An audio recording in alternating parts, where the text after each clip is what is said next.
começando pontualmente, dá tempo de ver mais intensamente o assunto e ainda tem um debate no final, né? Posso começar, então? Pode. Eu só queria, antes, agradecer a audiência de todos, agradecer a sua presença, Fred. Obrigado por vir. Esse período de pandemia terminou gerando essa iniciativa que tem sido boa, né? Já tivemos aqui o Antônio do Passo Cabral, que está aqui conosco, então, agora assistindo, quer dizer, está em todas, né? Você também. A professora Capelo já falou para a gente, a professora Tereza, agora você. Temos aí já uma sequência boa, o professor Miguel Teixeira de Souza, o próximo, depois Daniel Mitidiero. Ontem, Marcelo Abelha confirmou, vai participar conosco, falar sobre a adjudicação. Enfim, terminou virando um projeto interessante do nosso programa de pós-graduação. E, enfim, queria agradecer vocês. Estamos os três, né? O tema que Fred vai tratar hoje, para quem não sabe, é objeto de um livro que escrevemos juntos, eu e Fred Cabral. E os três estão aqui presentes, então pode ser interessante termos um debate no final. E é isso. Queria agradecer que você está aqui conosco, aí Murilo mostrando o livro. Queria agradecer, como é que você consegue mostrar o livro e o livro não ficar ao contrário? É porque no celular que fica ao contrário? Porque o próprio Zoom inverte. Ah, o próprio Zoom inverte? Você vem invertido, mas as outras pessoas não vêm, não. Então é isso. Eu queria agradecer a sua presença, parceria de sempre. E a palavra é sua. Manda a brasa aí. Beleza. Muito bom dia a todos, muito bom dia a todas. Léo, é um prazer e uma honra participar do seu grupo de pesquisa, num tema que, a mim, particularmente, é bastante caro. Veja, eu vou estabelecer algumas premissas aqui de raciocínio da exposição, para tentar tornar a exposição um pouco mais... Fred, desculpa te interromper. Diga. Eu quero registrar a presença da professora Maria José Capelo, que está aqui nos prestigiando. Ah, que maravilha, professora. Um grande prazer tê-la aqui. Na hora do almoço, né? Na hora do almoço, aí em Portugal. Eu acho mais ou menos isso, né? Deve ser meio-dia lá. Olha ela aí, olha ela aí. Obrigado, professora, por estar aqui conosco. Então, eu acho que é melhor o pessoal desligar os microfones, né? Você acha que será os microfones. Então, retomando, esse tema é um tema que me é muito caro, desde sempre, desde que eu comecei a escrever sobre o processo. Basta ver que em 2001, eu era mestrando, eu publiquei um texto na Gênesis sobre o princípio da adaptabilidade do procedimento. Então, veja que isso algo que me toca desde as origens da minha produção intelectual. E sobre ele eu venho pensando já há muito tempo. Porque falar em flexibilidade é falar do modo como um procedimento, a organização dos atos e das situações jurídicas processuais, ele serve àquilo que está sendo demandado. Então, o procedimento ele pode ser um procedimento mais ou menos flexível. Tão menos flexível, tão mais rígido, né? Tão mais rígido. Então, há essa dicotomia, essa dualidade, rigidez, flexibilidade. O procedimento organizado de um jeito que não pode se adaptar às circunstâncias do caso, ele é um procedimento tido como rígido. Procedimento que pode ir se ajustando e se moldando às peculiaridades do caso é considerado um procedimento flexível. E a gente, pelo menos a minha geração de processualistas brasileiros, ela foi educada a pensar muito pouco sobre flexibilidade. Nos anos 90, isso não era uma preocupação. Tanto que a rigidez do procedimento era quase que um dogma da geração que me formou. Basta ver que vejam a discussão que havia naquela época. Talvez Cunha e Cabral se lembrem, Pedro Henrique também. Se o procedimento sumário era obrigatório ou não. A discussão é se você estava com o procedimento ordinário, se o juiz podia converter para sumário e vice-versa. Isso gerava nulidade do processo. E você imagine o nível, veja o tipo de problema que se discutia naquela época. Se sumário e ordinário eram obrigatórios e se havia e se poderia haver nulidade do processo pelo uso indevido do procedimento. Sucede que o tempo foi passando e aí a nossa geração começou a tentar trabalhar isso de outra maneira.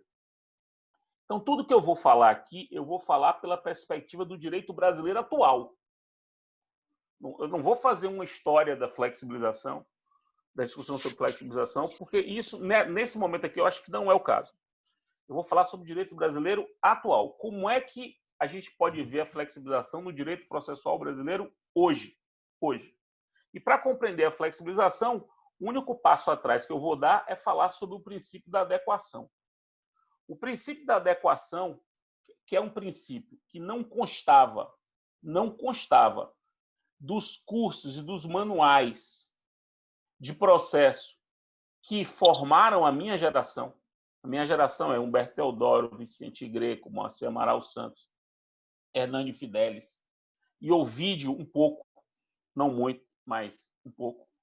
Esses manuais, eles não falavam no princípio da adequação. O princípio da adequação ele era algo que você tinha que buscar em artigos, em algumas reflexões muito incidentais. Ele não aparecia numa obra sistemática, não aparecia numa obra didática, o que acabava dificultando bastante a compreensão.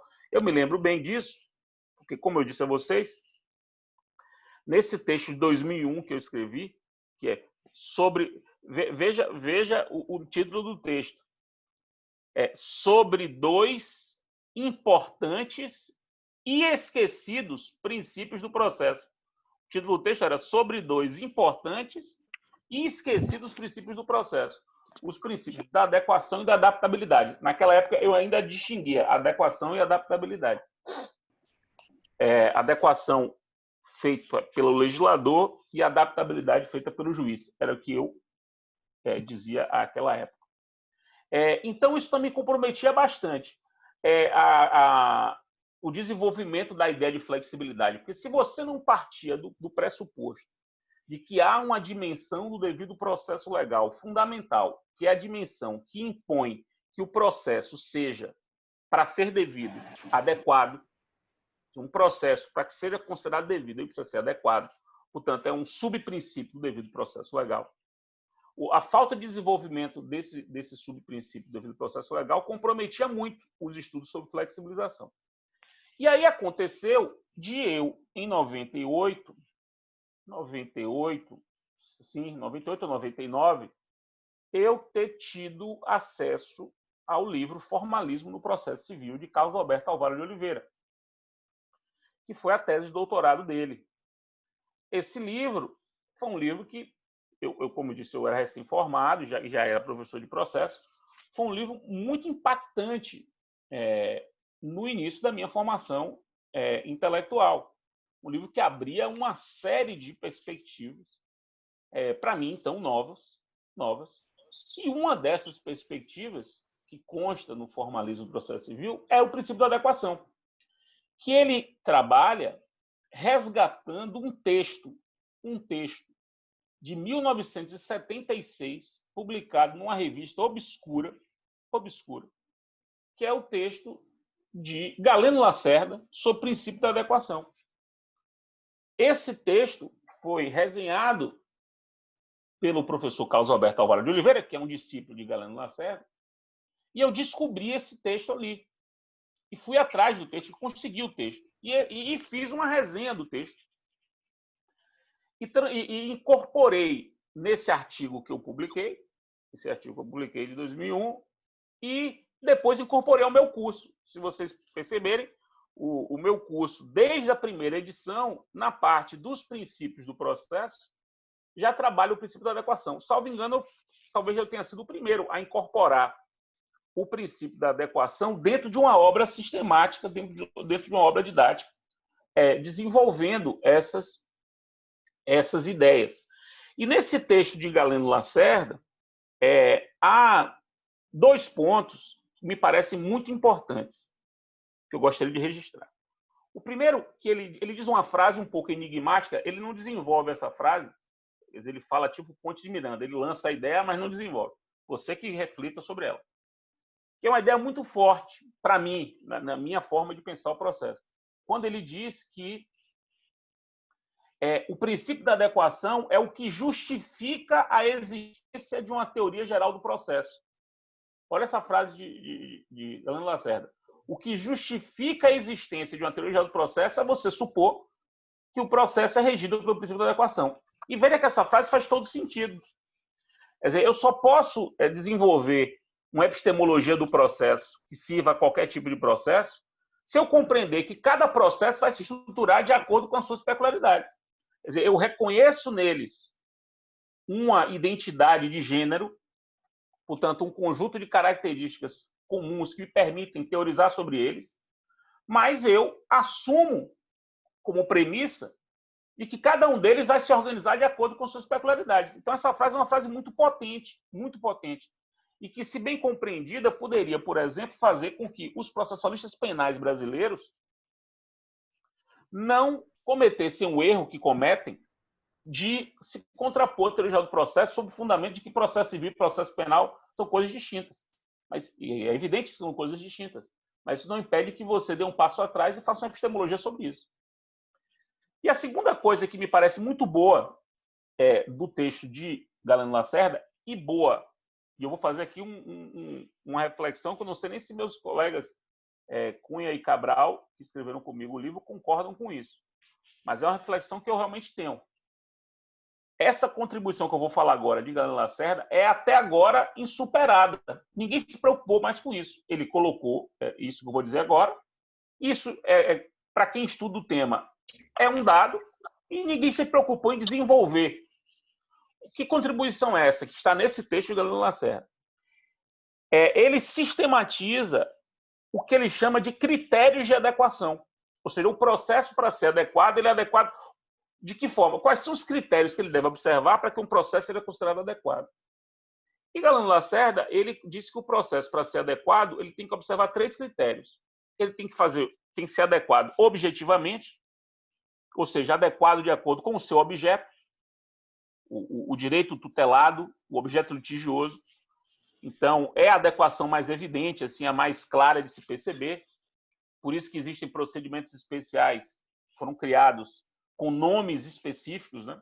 Isso é uma tentativa de você adequar o procedimento àquilo que está sendo tutelado. Por isso que a execução de alimentos é diferente da execução comum, que a pretensão alimentícia exige um tratamento diferenciado.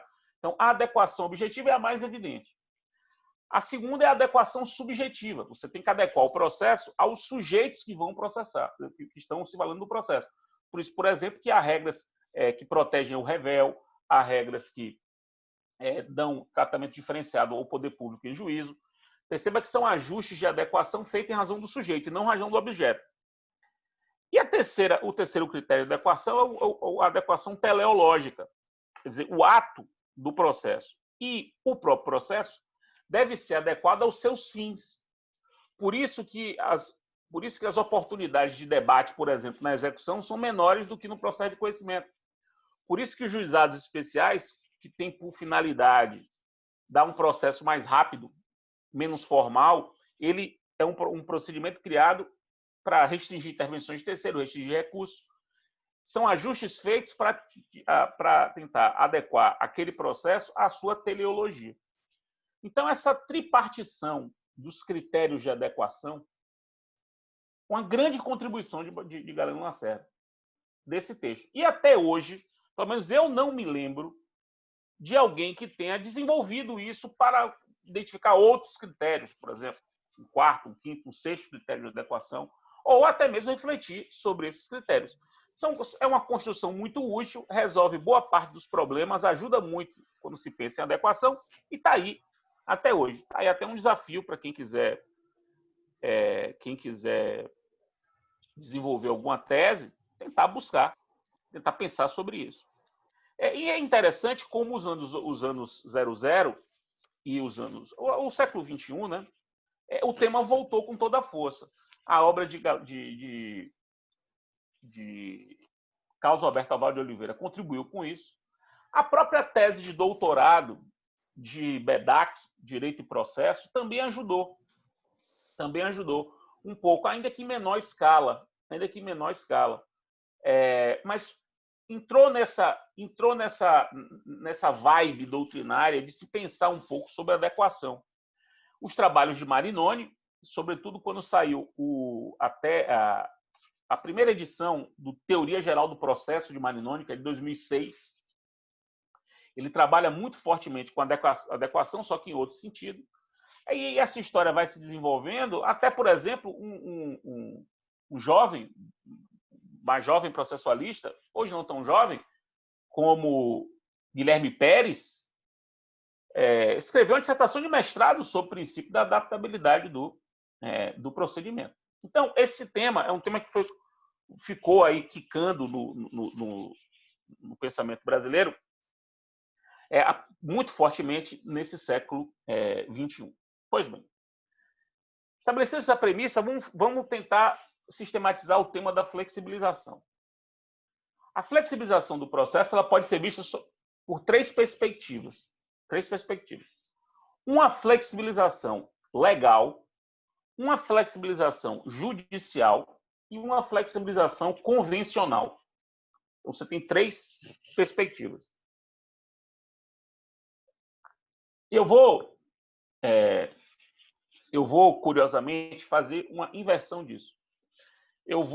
Normalmente, quando se falava em flexibilização, só se falava na flexibilização legal. Ou seja, o legislador, ele já apresenta previamente as hipóteses em que se admite algum tipo de ajuste, algum tipo de flexibilização do processo, de adaptabilidade do processo. O próprio legislador se antecipa e tenta criar caminhos de adequação caso a caso, mas criados por ele já previamente. Um exemplo para vocês perceberem: quando o legislador, em 73, no Código 73, criou o julgamento antecipado, isso é uma técnica de flexibilização legal revolucionária para a época.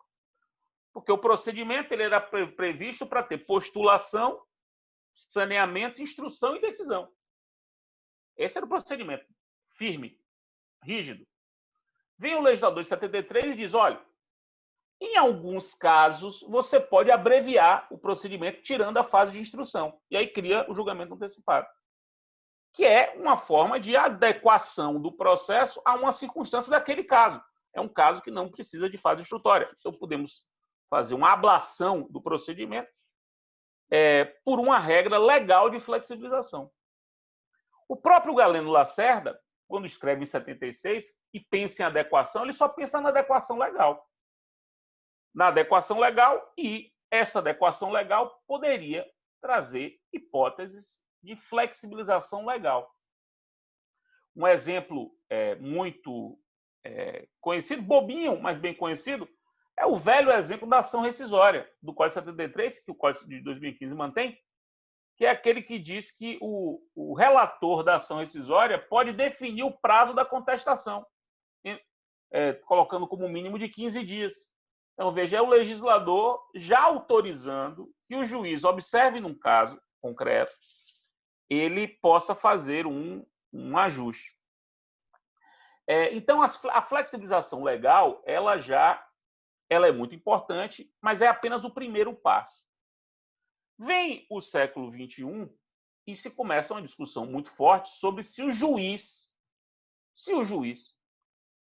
ele pode flexibilizar fora das hipóteses legais. Ou seja, se o ajuste procedimental feito caso a caso, à luz de peculiaridades do caso, como igualdade, como contraditório, é um dever judicial inerente ao devido processo legal. Ou seja, se o juiz tem que, quando observar que determinada regra processual, para aquele caso, é uma regra inadequada, ele afasta a regra processual daquele caso e constrói uma regra adequada para o caso. Se esse método de atuação judicial seria permitido pelo direito brasileiro. A isso se chamou princípio da adaptabilidade, ou o princípio da adequação judicial do processo. O princípio da adequação caso a caso, do ajuste fino, da sintonia fina feita caso a caso pelo juiz. Eu, nesse meu texto de 2001, sou um entusiasta disso e já defendia isso. Embora dissesse que, naquela época, que o próprio legislador já dava apontava em alguns momentos essas autorizações de ajuste judicial do processo. Marinoni, em 2006, como eu disse, no livro de Teoria do Processo, aí ele explodiu, ele realmente desenvolveu pela teoria dos direitos fundamentais um dever de adequação judicial caso a caso, dizendo Marinoni, naquele texto dele muito conhecido, depois foi incorporado ao livro, de que o direito de ação, o direito de provocar a jurisdição, tinha que ser compreendido como um direito de uma ação adequada. Uma ação adequada exige a construção de um procedimento adequado caso a caso. Um procedimento adequado caso a caso. Marinoni foi claramente inspirado pela legislação portuguesa. A reforma portuguesa dos anos 90, ela consagrou o princípio da adequação formal. O princípio da adequação formal, que é a possibilidade de um juiz fazer ajustes caso a caso. Esse princípio da adequação formal influenciou Carlos Alberto no livro dele, fala disso. Me influenciou também, eu menciono isso nesse texto de 2001. Influenciou Marinoni, que nessa época estava muito entusiasmado com a teoria dos direitos fundamentais e tentou reconstruir essa teoria da ação. E o negócio começou a pegar. Essa ideia de o juiz poder, a partir do devido processo legal, construir, ou melhor, constatar a inadequação de regras processuais no caso, afastá-las e construir uma solução processual ajustada ao caso, ela começou a pegar. Começou a pegar de tal modo que no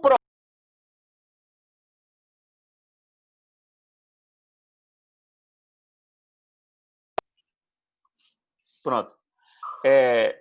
No projeto de novo CPC, para ser mais preciso, no anteprojeto, que é de 2009, se reproduz no anteprojeto de CPC a previsão do Código Português, criando uma cláusula geral de adequação do processo pelo juiz. Está no anteprojeto do CPC. Quando o anteprojeto virou projeto e começou a tramitar no Senado, esse dispositivo virou o campeão de emendas supressivas. Nenhum dispositivo foi mais combatido na versão primeira do projeto do CPC do que essa cláusula geral de negociação. Cláusula geral de adequação do processo pelo juiz. Seria impossível passar isso. Então, o que aconteceu no código? O código, durante a tramitação, saiu essa previsão de adequação, essa cláusula geral de adequação pelo juiz, tal como havia no Código Português, saiu, mas outras coisas entraram. Que dão um poder de adequação pelo juiz. Primeiro, o inciso 6 do artigo 139, que todos conhecem, que permite que o juiz inverta a ordem de produção de provas e dilate os prazos processuais. Esses dois ajustes procedimentais feitos pelo juiz foram expressamente consagrados no inciso 6 do 139. Isso a galera aceitou. E aí entrou. O segundo é o artigo 7º. O artigo 7º, parte final, um dispositivo pouco trabalhado ainda pela doutrina brasileira, pelo menos a minha impressão, daquilo que eu leio, o artigo 7º, parte final, diz que cabe ao juiz o dever de zelar pelo efetivo contraditório. Dever de zelar pelo efetivo contraditório. É um dever genérico, perceba, é um dever genérico, não se trata de um dever específico. Não há comandos claros de conduta. E é um dever que está embutido no artigo que cuida do princípio da igualdade no processo. Então, no contexto do princípio da igualdade, o juiz tem o dever de zelar pelo efetivo contraditório, parte final do artigo 7º. Aí é uma base normativa, a mim me parece, que permite adequações atípicas pelo juiz, caso a caso, para preservar a igualdade processual, para preservar o equilíbrio contratual, o equilíbrio processual. Notem que a paridade de armas, a paridade do debate, o equilíbrio do contraditório é um valor muito importante do Código, seja no artigo 7º, seja lá na coisa julgada, quando diz que a falta de contraditório efetivo não permite coisa julgada sobre questões incidentais. Então, o artigo 7º, parte final, é uma válvula de escape para adequações atípicas pelo juiz. E a terceira coisa que remanesceu no Código, e é de forma um pouco invisível para muitos, mas visível para outros tantos, é a proliferação de cláusulas gerais no Código, cláusulas gerais processuais. O Código tem diversas cláusulas gerais processuais. E sempre que há uma cláusula geral processual, há a possibilidade de adequação do processo pelo juiz. Portanto, se é uma cláusula geral processual, significa que dela vão sair normas processuais. Normas processuais indeterminadas no consequente e indeterminadas na hipótese. Portanto, são válvulas de escape de adequação judicial. Inúmeras. Vão desde cláusula geral de efetivação, por todos conhecida, artigo 139, inciso 4, 297 e 536, parágrafo 1º, esses três dispositivos, né?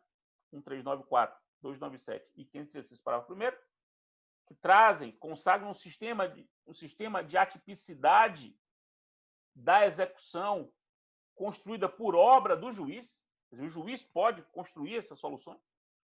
Há a cláusula geral do poder geral de cautela, que todos conhecem. O próprio artigo 7º é uma cláusula geral. Há a cláusula geral dos meios de solução de conflito, no artigo 3º. Então, a partir do momento que o legislador... a própria cooperação judiciária, do artigo 69, seja uma cooperação, seja uma atipicidade dos meios de cooperação, dos instrumentos de cooperação, seja uma tipicidade do próprio objeto da cooperação. Então, veja, essas cláusulas gerais processuais abrem o sistema para uma flexibilização judicial. É evidente. Então, percebam bem, tiraram do projeto a cláusula geral de adequação judicial, que estava incomodando demais, ofendeu muitas pessoas, a parte da doutrina, né, e os deputados, num clima de animosidade muito grande com o judiciário por conta do mensalão. Um dia eu vou escrever sobre isso. Esse vai ser um dia um artigo meu. O impacto do mensalão no CPC. Cabral tem um artigo interessante, que ele pega o acordo no mensalão e tira questões processuais civis interessantes. É um texto pouco conhecido de Cabral, mas é muito, muito bom. Eu quero escrever um texto sobre o impacto do mensalão no processo legislativo do CPC. E um desses impactos foi uma animosidade do legislativo com a figura do juiz. Então, para falar da flexibilização judicial, o Código não consagrou essa cláusula semelhante, uma cláusula semelhante àquela que existe no Código Português, mas consagrou ajustes atípicos, ajustes típicos permitidos ao juiz, como é o caso do 139, inciso 6, consagrou o dever de zelar pelo contraditório, que é, no meu modo de ver, uma permissão de adequação pelo juiz para equalizar o contraditório, e consagrou uma infinidade de cláusulas gerais processuais que, por definição, tornam o processo judicialmente flexível. E aí a gente chega à flexibilização pelas partes, pelos negócios. Artigo 190, combinado com o 200, fora os negócios típicos. O nosso código, isso todos sabem, isso já virou um lugar comum, não precisa nem explicar muito. O nosso sistema é um sistema que permite a construção de procedimentos ou de etapas procedimentais ou de atos processuais ou de formas processuais, de regras processuais por negócio, atipicamente. Então, a flexibilização do processo por convenção, seja uma flexibilização atípica convencional, 190 combinado com 200, seja uma flexibilização do processo típica, os negócios típicos como escolha do perito, acordo de organização do processo, 357, substituição do bem penhorado, enfim. A flexibilização negocial é amplíssima no Brasil. Amplíssima. Só que até aqui, meus caros, essa sistematização, eu diria que até aqui ela é mais ou menos convencional. Convencional não no sentido negocial, mas no sentido de ser uma coisa padrão. Padrão. Não exige nenhuma reflexão maior. A transformação que o Código de Processo fez em relação ao tema da flexibilidade, além da parte da flexibilização negocial, que realmente foi uma coisa transformadora, realmente transformadora, foi uma mudança de paradigma na flexibilização legal. Legal. Aí é um passo atrás. Veja como a história é interessante. A flexibilização legal foi o primeiro estágio, digamos assim, da flexibilização do processo, e até então só se permitia conceber flexibilização a partir da legal. Aí depois judicial, convencional. Só que agora a gente meio que reseta a discussão, ou reinicia a discussão, porque a gente volta para a gente recomeça, ou começa, não é nem recomeça, começa uma etapa em que a flexibilização legal foi transformada e foi potencializada num ponto que é difícil de conceber onde a gente vai parar. Flexibilização legal. Legal. Não é judicial, nem é convencional. Cuidado com isso. Cuidado com isso. Que é o seguinte. O artigo 327, parágrafo 2º, e o 1049, parágrafo único. A combinação desses dois dispositivos, o 1049, parágrafo único, é um dispositivo que foi ignorado. Ignorado. Meus amigos mais próximos sabem que eu sou um sujeito esquisito para algumas coisas. Quando o Cássio me convidou, eu fui um dos primeiros convidados por Cássio a escrever no comentários dele pela Saraiva, que são 4 volumes. 4 volumes. Muito bom, por sinal. É um dos melhores comentários que existe, esse comentário que Cássio coordena. São 4 volumes pela Saraiva. Muito útil no dia a dia. Cássio me chamou, foi um dos primeiros a ser chamado. Fred, escolha o que você quiser. Só não pode escolher isso aqui que algum ícone já tinha escolhido. Mas você pode escolher o que você quiser. Eu fiz, tudo bem, Cássio, eu quero escrever sobre as disposições finais e transitórias. Mas por quê? Você é maluco? Ninguém vai ler você. E não, eu estou afim de escrever sobre isso. Eu sou estranho. E foi escrevendo sobre isso que eu escrevi sobre a eficácia. E junto eu e Cabral, inclusive, a gente nem dialogou muito, mas a gente teve a mesma preocupação. A eficácia do CPC na vacância, tese que acabou se confirmando em parte. A gente viu o que aconteceu. Aí eu fui escrevendo, eu fui parar no 1049, parágrafo único. Quando eu li o 1049, eu fiquei, porra, o que é que eu vou comentar sobre isso aqui? Aí eu fiquei pensando, eu vi, rapaz, isso aqui casa perfeitamente com o 327 e forma uma mudança que a gente tem de refletir sobre isso. Provoquei Cabral e Cunha. Inicialmente, Cunha mais receptivo. Inicialmente, Cabral achou o tema horrível.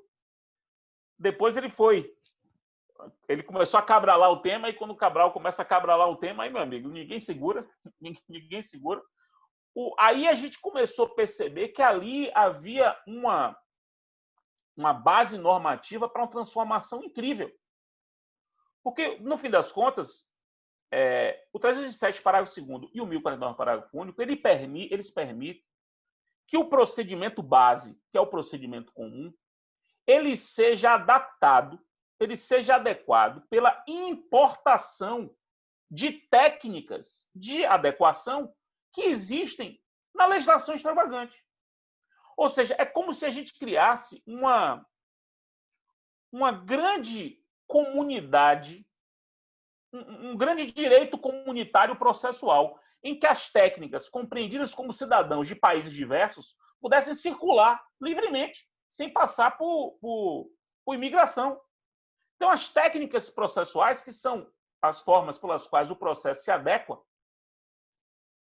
ao objeto, aos sujeitos e à sua teleologia, elas podem agora ficar transitando e vão encontrar guarida no procedimento para o qual elas devam servir para torná-lo esse procedimento melhor. E aí aquela lógica de que o procedimento comum e os procedimentos especiais, eles têm uma lógica centrífuga. Ou seja, considerado o procedimento comum como centro e os procedimentos especiais na periferia do sistema, periferia não tem caráter valorativo, tem caráter apenas geográfico, as técnicas do procedimento comum sempre se comunicaram aos procedimentos especiais. O artigo 318 do Código diz isso. Isso não é uma novidade. Quer dizer, o trânsito de técnicas comuns para os procedimentos especiais era evidente. Agora, o caminho centrípeto, trazer as técnicas especiais para dentro do procedimento comum, como determinam o 327, parágrafo 2º, e o 1049, parágrafo único, é incrível. E se você pensar, como a gente defende também, que as técnicas podem transitar entre os procedimentos especiais, portanto, é uma técnica interperiferia, ou interelementos periféricos, e não apenas periferia-centro, centro-periferia, mas dentro da própria periferia. Você transforma o direito brasileiro, ou o processo brasileiro, num processo flexível legalmente. Olha a volta que a gente faz na história. Perceba a volta que a gente faz na história.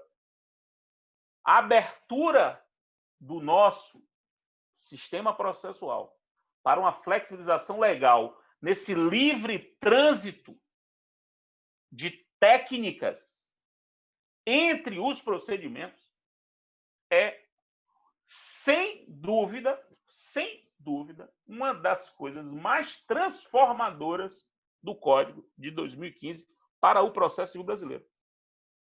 Eu não tenho dúvida em afirmar isso. Essa semana, meus caros, eu fui instado pelo coordenador do PPGD aqui da UFBA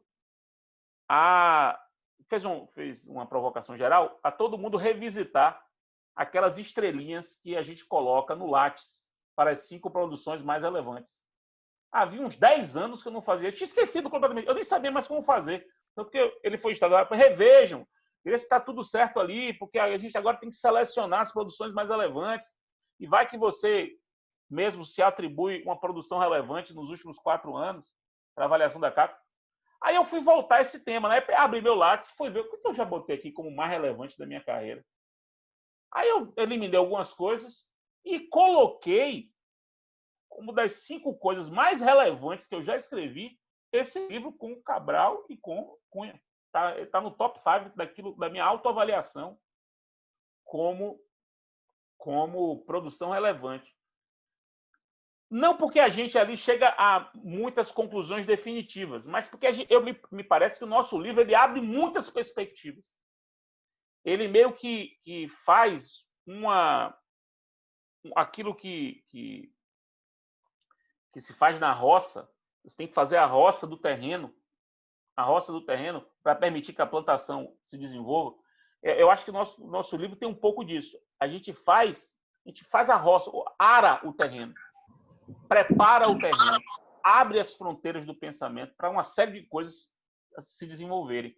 Não por acaso, tudo indica que Eide, que é um dos principais expoentes da nova geração, na sua tese de doutorado, vai trabalhar com o livre trânsito de técnicas entre as formas de impugnação da decisão.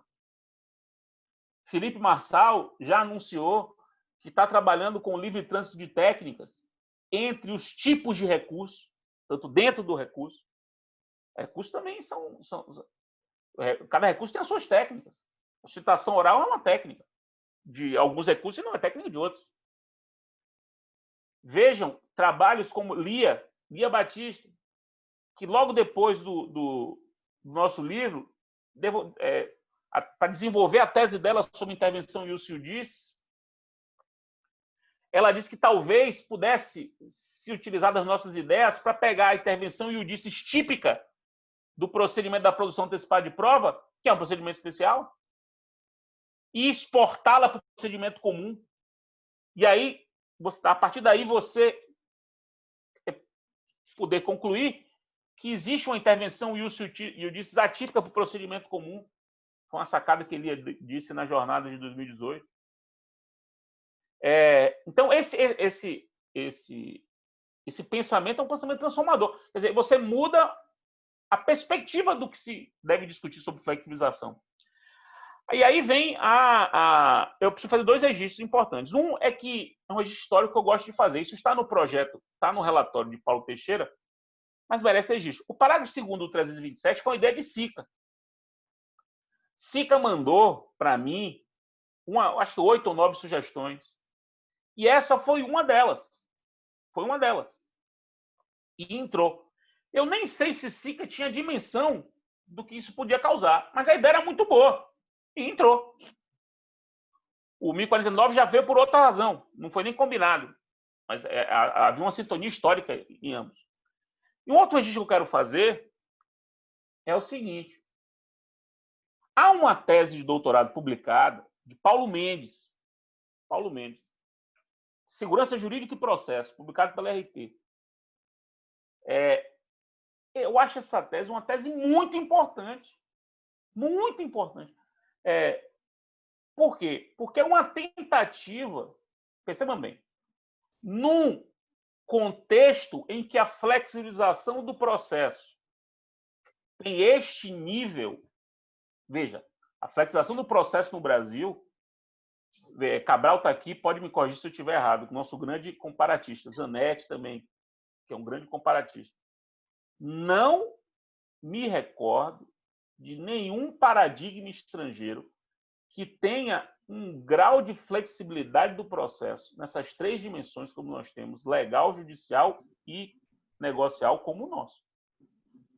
Qualquer frase de um doutrinador brasileiro hoje que diga que o procedimento comum brasileiro é rígido é frase de alguém que não sabe o que está acontecendo. Não sabe o trajeto solar. Por exemplo, não sabe que o Sol se nasce num lugar e morre em outro. Ele não sabe a posição solar. Não sabe o que está acontecendo. E aí a tese de Paulo Mendes é uma tese para tentar compreender o que significa o princípio da segurança jurídica tão ligado ao processo, né? Afinal de contas, o processo serve para dar segurança do controle, no exercício de um poder. Como compreender a segurança jurídica num contexto de processo com esse grau de flexibilidade? Veja que reflexão importante essa. Importante. Cabral já tinha intuído isso na tese de doutorado dele, quando trabalhou com coisa julgada.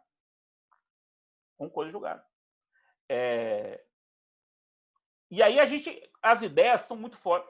Quando a ideia está adequada ao seu tempo, e ninguém consegue fazer esse juízo por si. Não cabe a mim atribuir se minha ideia é adequada ao tempo ou não. Não cabe a mim. Mas quando a ideia é adequada ao tempo, a força que ela tem é uma coisa impressionante.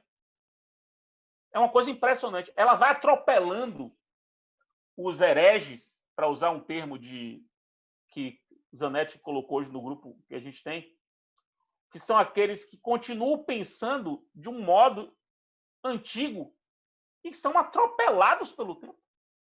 Atropelados, não tem jeito, você é atropelado. Quando a sua ideia está dessintonizada do tempo, você é atropelado. Cabral Cunha vão se lembrar do que aconteceu no FPPC de Salvador em 2013. 2013. A gente foi falar sobre negócios processuais ali. 6 anos e meio atrás. Parece que esse encontro foi no século XIX. Porque isso aconteceu em outubro de 2013. A gente ia falar de negócios processuais ali, a galera se assustava, não aceitava de jeito nenhum. Pedro Henrique está aqui assistindo. Ele era o relator do grupo sobre negócio. E Pedro é um estudioso de negócio, a tese de doutorado dele foi sobre negócio, 2011. Aí, no primeiro FPC, eu fiz, Pedro, preciso de sua ajuda. Relate ao grupo de negócio para você conduzir a galera. Pedro pode fazer aqui um testemunho do que foi o desconhecimento generalizado. 6 anos e meio depois, isso parece que a gente estava no outro século. A realidade atropelou tanto, que você tem o pacote anticrime usando o termo negócio processual. Lei de liberdade econômica usando o termo negócio processual. PGFN criando portarias para poder regular negócios processuais. Ninguém mais nem discute isso. Isso já é um outro assunto, é um assunto superado. Ninguém vai estar mais perdendo tempo com isso. Então, vocês vejam, e, portanto, esse livro de Paulo Mendes, ele ajuda, ele está sintonizado com esse tempo. E Cabral pontuou bem aqui no chat, eu, Cunha e Cabral, estamos o tempo todo testando essa nossa ideia. O tempo todo. Essa semana mesmo, Cabral nos provocou no nosso grupo. Assim, vamos tentar aplicar essa ideia para os procedimentos concursais. Falência, insolvência civil, recuperação judicial. E vem que medida o diálogo das técnicas pode aperfeiçoar esses respectivos procedimentos. A despeito, ou trânsito das técnicas, a despeito de mudanças legislativas. Então, a força é muito grande. Então, por favor, não vão, vocês que são os novos, estão estudando, a gente está aqui falando para muitos estudantes. Se eu pego um livro hoje, uma dissertação, um trabalho para ler, tem um item lá, tutela jurisdicional diferenciada, e vou ler Proto Pisani, de 78, 79, mas eu dá vontade de chorar.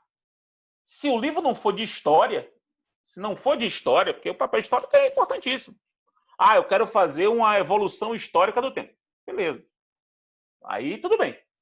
Mas se sua ideia é falar de tutela diferenciada hoje, aqui no Brasil, replicando o pensamento de Proto Pisani de 78, 79, 76, 77, por ali, no final da década de 70, meu querido, você está muito defasado, mas muito defasado. Defasado de um jeito que não dá nem para a gente conversar. E Zanetti colocou aqui, Zanetti está assistindo aqui também, colocou aqui uma coisa importante. Ele disse assim, depois a gente abre aqui, ele fala, né? Mas ele falou assim, Fred, a rigidez do nosso procedimento é amplamente repetido todos os dias. Mas isso é um horror. Se isso está sendo amplamente repetido todos os dias, é um horror. É um desconhecimento generalizado do sistema.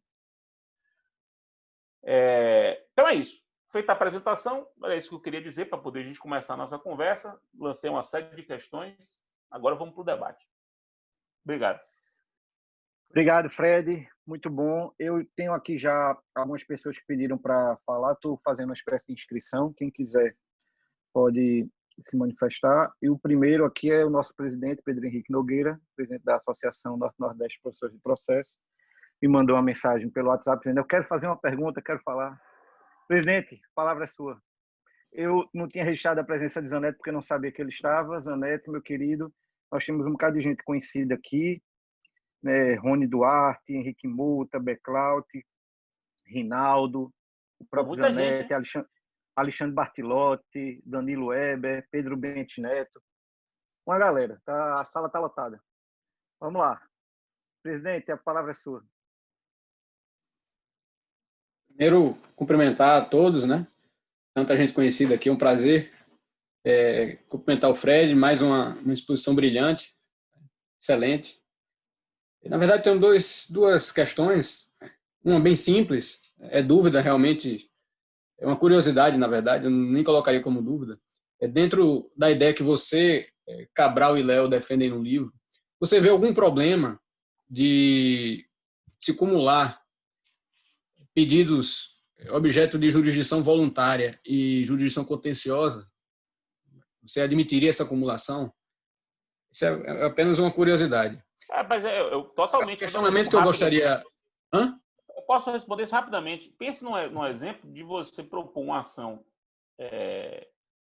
ação comum dessas aí e pedir uma produção antecipada de prova embutida. A produção antecipada de prova é uma jurisdição voluntária. Perfeito. A outra questão seria, dentro daquela evolução que você fez, das dimensões da flexibilização, da adequação do procedimento, como você enxergaria um eventual conflito entre diferentes dimensões de adequação? Isso, especialmente pensando, por exemplo, numa realidade mais complexa, como, por exemplo, o processo estrutural.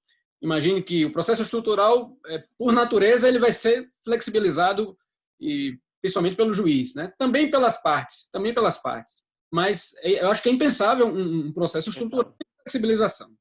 Então, imagine que o juiz realize uma adequação, ainda que ele tome como matriz o procedimento comum e faça adaptações para adequá-lo à tutela do bem em litígio, e as partes resolvam, a uma certa altura, convencionar e realizar uma flexibilização que seja incompatível com aquela feita judicialmente. Como é que você enxerga isso aí? Já que, pelo que você falou, a Convenção sobre o procedimento, já que você mencionou o artigo 200, também vincula o juiz, né? Então, como é que seria possível esse tipo digamos assim, dessa flexibilização convencional ter um efeito que superasse uma adequação judicial, já que às vezes, eu tomei o exemplo do processo estrutural, porque às vezes no processo estrutural não é tão simples a gente identificar qual o processo mais adequado, né?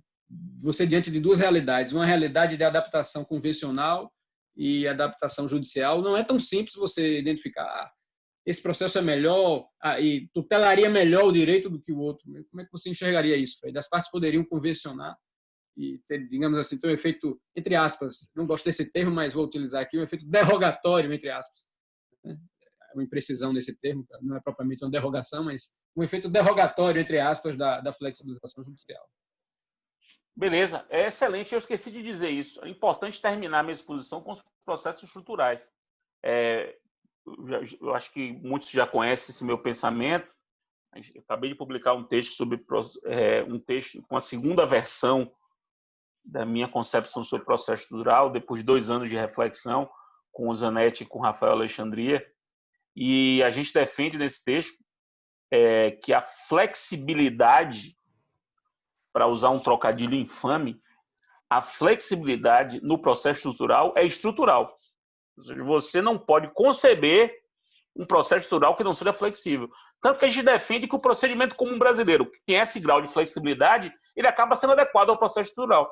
O que é um contraponto à tese primeira de que o procedimento comum é incompatível com o processo estrutural pela sua característica. A gente diz que, tendo em vista as características do nosso próprio sistema, dão ao procedimento comum ampla flexibilidade, ele seria adaptado. Então, feito esse registro, vou responder a pergunta de Pedro. É uma reflexão muito importante saber se, nessa escala de flexibilização legal, judicial e convencional, se uma prevalece sobre a outra. E, no meu modo de ver, a que prevalece é a convencional. E, evidentemente, a convencional sendo lícita, né? Eu estou supondo a licitude dela. Ou seja, se ela é lícita, ela prevalece. Por quê? Porque o juiz é obrigado a respeitar o negócio. Evidentemente, eu estou supondo a licitude dela. Quer dizer, se aquilo que se puder convencionar, se o que se convencionou for possível desconvencionar, é essa flexibilização a última, porque aí é a flexibilização mais adequada ou tendencialmente a mais adequada. Por quê? Porque é feita pelos próprios conflitantes, convencionalmente. Quer dizer, no índice de adequação ou de tendência, porque tudo é uma tendência, né? o índice de provável justiça da adequação feita por convenção é muito maior, porque é feita pelos próprios litigantes. Daí a importância dela atualmente, né?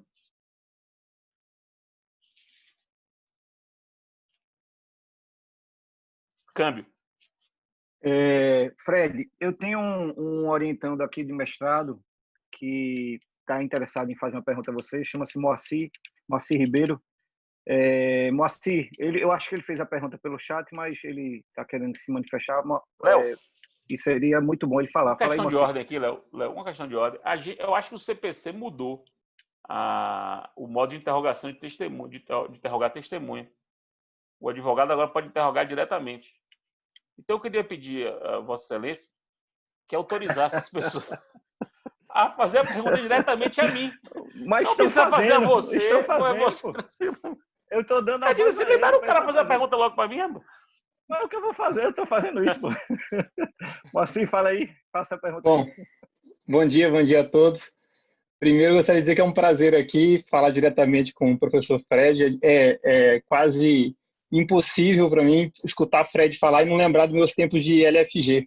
Então, dizer aqui que Fred fez parte do meu crescimento jurídico e continua fazendo parte, assim como muitos dos que aqui estão. Bom, minha pergunta é a seguinte, e eu obviamente abro a pergunta também para os outros autores do livro, Cabral e professor Leonardo. Se o 327, parágrafo 2º, se ele não abriria a possibilidade também do trânsito da utilização de tutelas jurídicas diferenciadas, do processo penal, por exemplo. Eu falo isso porque eu penso, e eu já pensei isso outras vezes, na possibilidade da utilização do julgamento colegiado do processo penal. Acho que a lei 12.694, de 2012, ela estabeleceu a possibilidade de julgamento colegiado em casos de crime de organização criminosa, para resguardar a economicidade física dos juízes. Só que, às vezes, nos deparamos com processos, por exemplo, improbidade administrativa, que são tão perigosos ou colocam a vida dos magistrados também em risco, em situações semelhantes. Se não haveria possibilidade, e aqui é só um exemplo, da utilização desse julgamento colegiado num julgamento, por exemplo, de improbidade administrativa, já que o julgamento colegiado seria também uma tutela jurídica diferenciada. E se esse julgamento colegiado, e aí também amplia um pouco a pergunta do processo penal, não seria também uma espécie de ato concertado entre juízes? São 3 coisas aí. Você fez 3 perguntas. A primeira pergunta é se é possível transitar técnicas do processo penal para o processo civil. Acho que dá. Eu mesmo já defendi isso. Mas eu acho que é mais fácil você construir isso, não pelo 327 para o segundo, seria um pouco forçação, eu acho. Pelo 926, talvez você consiga. O 926 é um dispositivo que precisa ser também explorado doutrinariamente. E um dos aspectos dele, ou pelo menos para mim, um dos aspectos do dever de integridade, que está previsto no 926, é exatamente o dever que tem os tribunais de olhar para o sistema como um todo e buscar preencher as lacunas, eventuais inconsistências a partir da observação do sistema. A segunda pergunta é se é possível importar a técnica do julgamento colegiado, que é uma técnica legal. É legal. Acho que não dá. Aí é uma regra de competência, é meio que você criar um órgão judicional por importação. Acho que não dá. Aí vem a terceira pergunta. Se é possível cogitar fazer... Eu vou ajustar a sua terceira pergunta. Você não fez essa pergunta. Não foi isso que você perguntou, mas eu vou ajustá-la. É possível, por ato concertado do 69, criar um órgão colegiado para julgar a improbidade administrativa? Esse é um ponto interessante. É algo que pode ser desenvolvido. Eu tenho que pensar. Não quero lhe responder de bate-pronto, não, mas é algo que dá para se pensar. É um caminho que se abre pelo 69, parágrafo 2º. Mas eu não tenho como responder esse bate-pronto, não. Tenho que pensar um pouco. Pessoal, antes de prosseguir, eu queria dizer que eu coloquei aqui no nosso chat um artigo que Cabral escreveu sobre o mensalão, que Fred mencionou, e o próprio Cabral, na sequência, mandou já a referência, o link, né, de acesso ao texto, que está no seu academia.edu, e um outro que ele escreve também sobre a eficácia prospectiva do código ainda na vacatio legis. Então, aproveitem que a gente ainda está com a tela aberta e copiem aí o link dos dois textos. Está aí no chat, Cabral colocou aí para a gente. A professora Capello quer fazer alguma pergunta, alguma observação, professora? Quer nos dar o privilégio da sua fala? Obrigada, professor Leonardo. Foi interessantíssimo, professor Fred Dias Júnior, ouvi-lo e, sobretudo, pensar que eu confesso também a minha atração pela cláusula geral de negociação processual e o facto de ter desvalorizado no início, quando saiu o Código 2015, todas as outras técnicas de tutela diferenciada por via judicial. E por isso, porque eu segui também o anteprojeto e no anteprojeto tinha previsto uma cláusula semelhante ao nosso dever de adequação formal. E por isso, quando vi que o Código 2015 não consagrou essa cláusula, claro, centrei-me essencialmente na cláusula geral de negociação processual.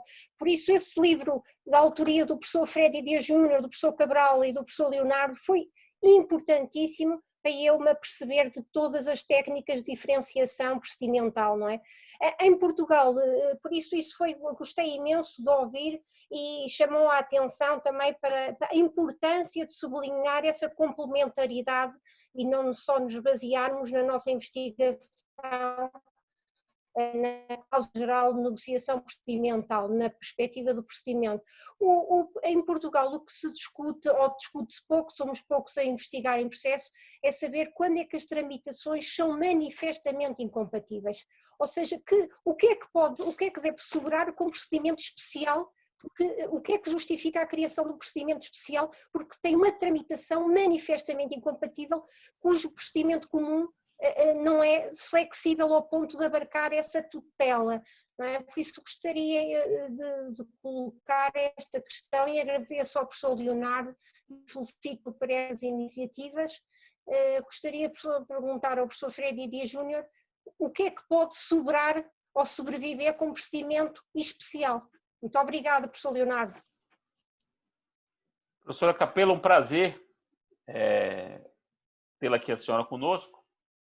Veja, esse ponto, o futuro dos procedimentos especiais, é um dos itens do nosso livro. A gente coloca uma projeção, né, um item especulativo, tenta projetar e a gente apresenta algumas possíveis projeções.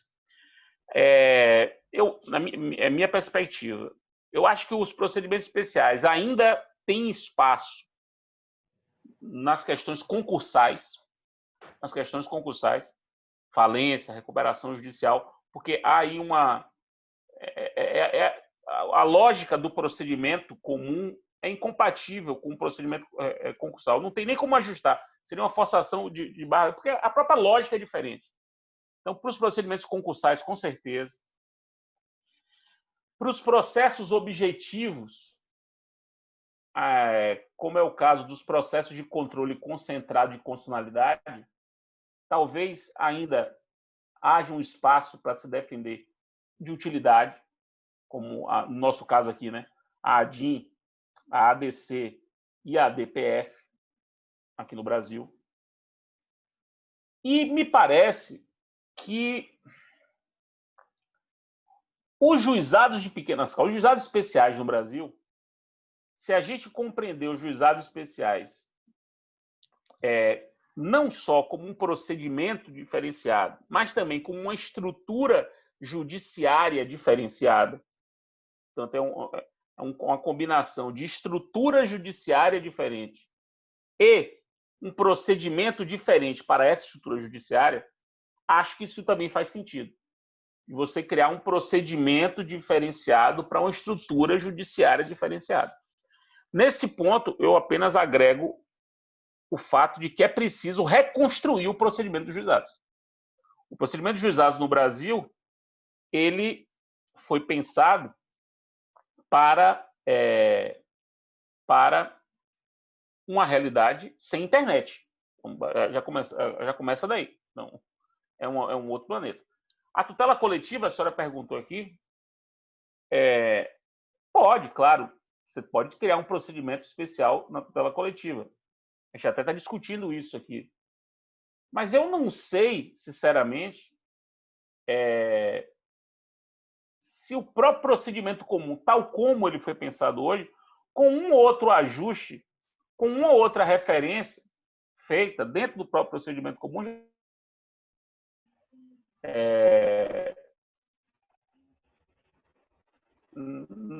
pode se pensar, claro, mas eu não vejo isso como uma necessidade, como algo essencial.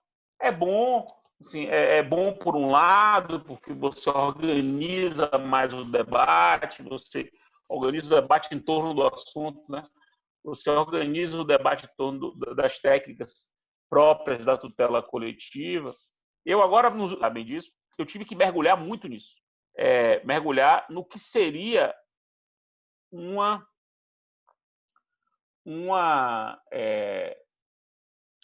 lei nova sobre processo sobre ação civil pública.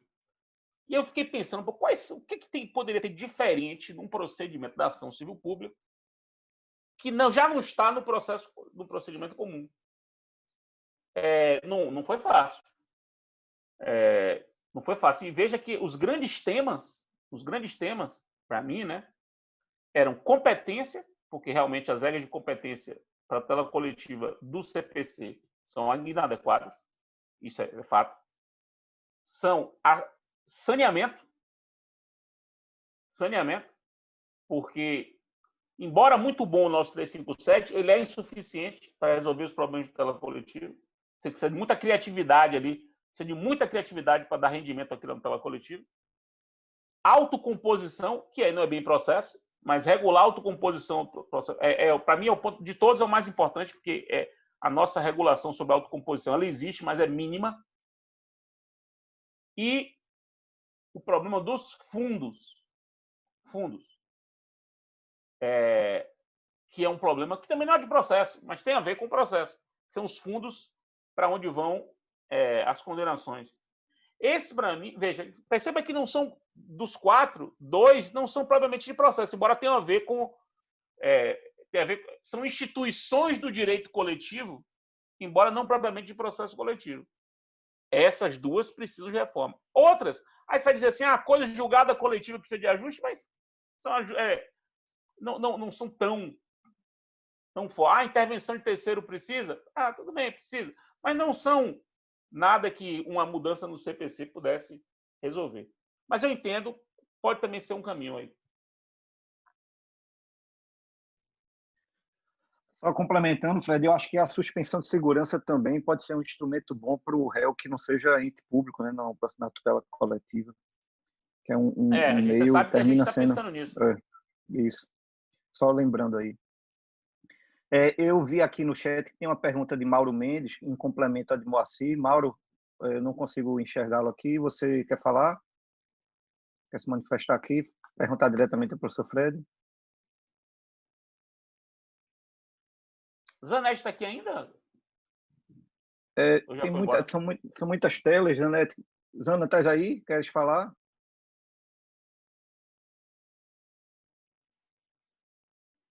Quem mais tem interesse? Beclaut, Danilo, Murilo. Eu vi que Marcelo Mazola está aqui. Zanetti saiu. Eu vi que Mazola está aqui. Mazola, um abraço. Você quer falar alguma coisa? Murilo quer falar alguma coisa? Acho que é isso, Fred. Não, eu sugeri a gente fazer uma foto, quem tem o livro, botar na tela cheia todo mundo segurando o livro para fazer o jabá da...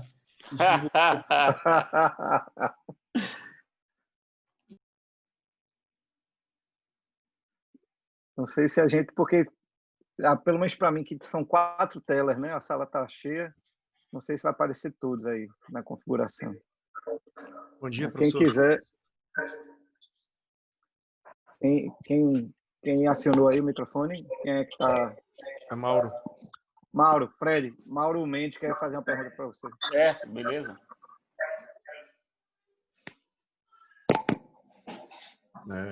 Bom dia, professor.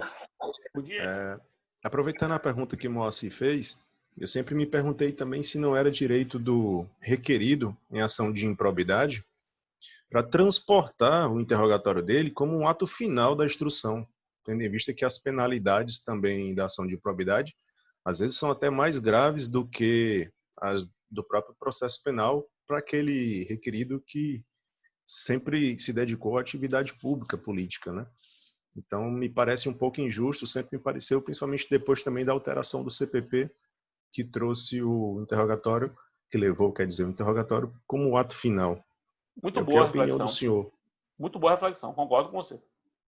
É um ajuste importante de adequação aí, sobretudo tendo em vista o espírito da lei de improbidade, né, que é um espírito de criar um procedimento naquilo que é punitivo, semelhante ao procedimento do processo penal.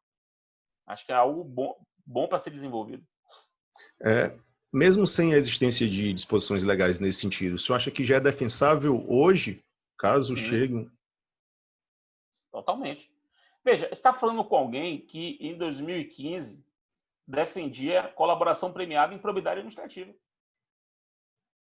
Hoje, não tem problema defender isso. Então, eu orientei um trabalho de Ana Lu Paim, uma pena que não tenha sido publicado ainda, de 2018, procurador da República, que é um trabalho que defende que há hoje um sistema de processo punitivo que envolve o processo penal, o processo da improbidade, o processo disciplinar administrativo. De modo que esse sistema é um sistema cujas técnicas dentro dessas espécies se comunicam. A divisão processo civil e processo penal é uma divisão clássica, é uma divisão insuficiente para explicar as coisas hoje. Se eu tivesse... eu nunca escrevi um capítulo do meu curso sobre isso, mas se eu tivesse um capítulo para falar assim, tipos de processo, essa classificação hoje ela não é muito... Ela é uma utilidade só histórica. Porque você pega processo como da improbidade e diz, é civil. Por que é civil? Porque não é penal. É civil porque não é penal. Mas será que não é um civil? Ou já é um civil mutante? Aí você começa a perceber que não dá para encaixar em categorias clássicas, entendeu? Por isso essa ideia de direito sancionador, que é uma ideia que se desenvolve bastante na administração, você vai aí para o direito sancionador e aí você pensa no processo sancionador. Às vezes você pensa no direito sancionador, você pensa no processo sancionador. Então você constrói o tipo de processo à luz do tipo de direito. Então, se você tem um direito sancionador, que é um gênero, do qual o direito penal, o direito administrativo sancionador, o direito disciplinar, até mesmo o direito desportivo, em que boa parte é um direito sancionador, você começa a perceber que eles têm muito mais semelhanças entre si do que uma classificação que só divide processo em civil e penal poderia supor. Quando eu fui membro do Tribunal de Justiça do Futebol do Estado da Bahia, por 4 anos, eu fui o equivalente a um desembargador durante 4 anos aqui, e aí fui conhecer o processo desportivo disciplinar, que é um processo penal, a mesma lógica, né? Processo penal. E é um processo administrativo. Aí me preocupou muito quando eu comecei a ver as palestras do professor Cabral, quando ele começou a tratar a questão do direito administrativo do inimigo, né? Que o gestor público hoje tem medo de fazer tudo, porque a gente esqueceu das regras fundamentais. A LINDB se preocupa muito com isso, né? A LINDB se preocupa muito com o direito administrativo do inimigo. Ela, na verdade, foi para proteger o administrador disso. Pode ver lá, isso é muito claro, né? Até nas razões do projeto da LINDB. Obrigado, professor.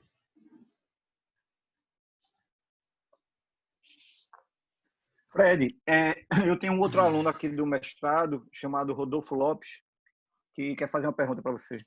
Tá Rodolfo, manda brasa aí. Obrigado, Léo. Bom dia, professor. Tudo bem? O senhor me ouve? Tudo Me bem. vê? Ouço e lhe vejo. No seu livro, que o senhor escreveu com... Primeiramente, obrigado pela palestra.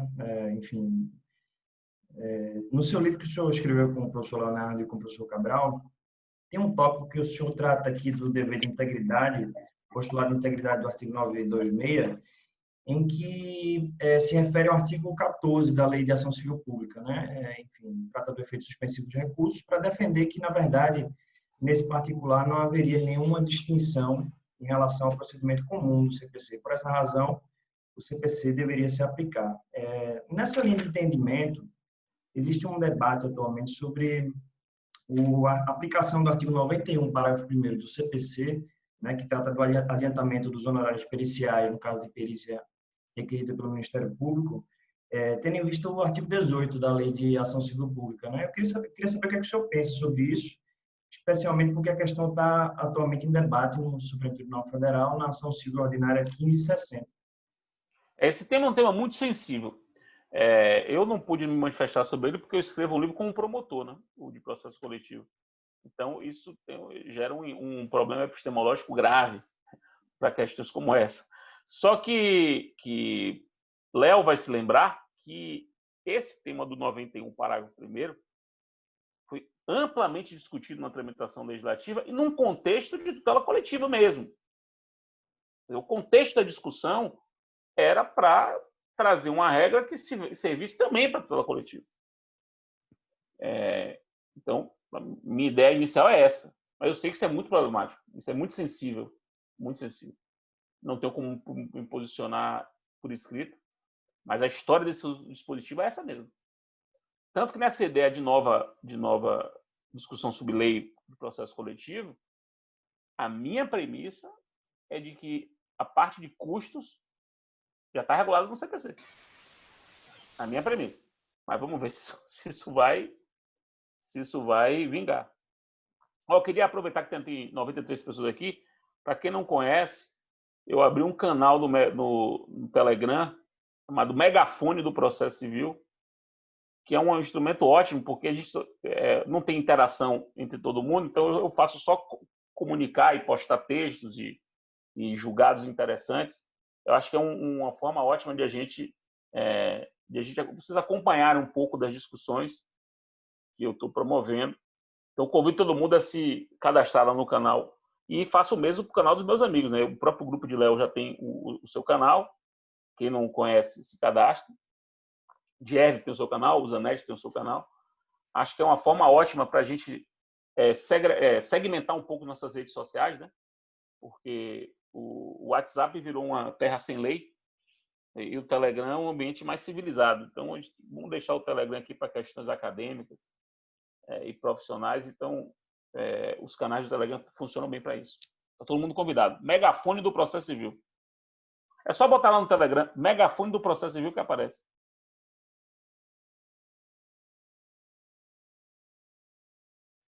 Eu não sei se não consigo ver aqui. Arthur Nebia está por aí. Queres fazer pergunta, Arthur? Arthur é um outro orientando meu, Fred, que está escrevendo sobre o artigo 15, mais especificamente sobre a influência do processo judicial para o processo administrativo. E está enfrentando... Aí, pronto. A palavra é sua. Faça aí a sua pergunta, velho. Bom dia, pessoal. Vou cumprimentar o professor Fred e a todos também. Eu tenho uma dúvida, professor, sobre a aplicação de técnicas dos procedimentos especiais e até do procedimento comum aos processos administrativos. A gente vê, na prática, uma desordem muito grande. Alguns processos administrativos aplicam o CPC em relação a testemunhas, outros não, outros em relação a contagem de prazos. O que é que o professor acha disso? Veja, isso é texto expresso do Código, né? Artigo 15. Então, que técnicas processuais civis se aplicam ao processo administrativo não é algo que possa seriamente ser negado, porque isso é texto expresso do Código e não há nenhuma inconstitucionalidade nisso. O que a gente pode discutir é que técnica, e aí é uma análise de técnica a técnica. Se essa técnica se adequa, se essa outra técnica não pode. Então, a discussão muda de patamar. Em vez de se discutir se é possível exportar, que me parece que seriamente não dá para dizer que não é possível exportar, qual técnica admite exportação. E aí é um caminho fartíssimo, né? De você criar diretrizes metodológicas para que se possa aplicar o comando do artigo 15. E isso é uma grande tese. Não sei se o seu trabalho é dissertação ou é tese, mas sendo uma tese, seria uma grande contribuição, né?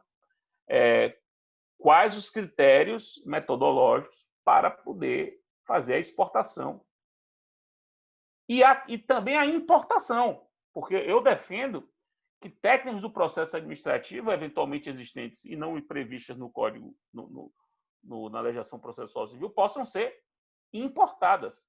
O artigo 15 tem que ser compreendido, no meu modo de ver, de mão dupla. Mão dupla. Um vai e volta. Um vai e volta. Eu acabei de publicar um texto, né? Acabei de publicar na Civil Procedure Review número 2 de 2020. É um texto defendendo, com base no artigo 15, a intervenção de amicus curiae em processo administrativo apto à produção de precedente obrigatório. Eu defendo que existe um sistema de precedentes obrigatórios administrativos. Então, no processo administrativo apto a produzir um precedente obrigatório, eu defini nesse texto que a intervenção do amicus curiae ela é possível com base no artigo 15. É um texto rápido e que estabelece essas duas premissas. Premissa de que existe um sistema de precedentes obrigatórios administrativos no Brasil, a partir da conjugação de uma série de dispositivos normativos, e por isso, com base no artigo 15, é possível amicus curiae lá. Escrevi também em 2012, 2013, um artigo que defendia distribuição dinâmica do ônus da prova no processo administrativo tributário. Isso antes do CPC de 2015. Ainda quando a distribuição dinâmica era uma teoria de origem doutrinária e jurisprudencial. Isso no processo administrativo tributário era muito importante, porque a discussão de prova lá é uma discussão muito importante, né? Defendi essa tese já. Tá? Então, eu não sei qual é o objeto do seu, o que é que você pretende do seu objeto. Se você vai fazer um inventário das técnicas exportáveis ou se você quer criar condições metodológicas para compreender o artigo 15, ou se você vai escolher uma técnica exportável para trabalhar ela. Você vê que tem 3 opções aí. Se você for fazer um trabalho de metodologia de compreensão do artigo 15, com os critérios aí é uma tese, é um trabalho dificílimo para uma dissertação, eu acho, né? Já um inventário é uma coisa útil para uma dissertação, porque você apresenta meio que um estado da arte daquilo que se entende como exportável, ou que já vem sendo compreendido na doutrina como exportável. É isso. Fred, há tempo ainda para mais perguntas? Tamires Lucena quer fazer uma pergunta aí para você. Tamires, manda brasa. Agora, desculpa, não sei se Arthur vai responder algumas das suas perguntas, né? Você, acho, perguntou aí algumas coisas aí.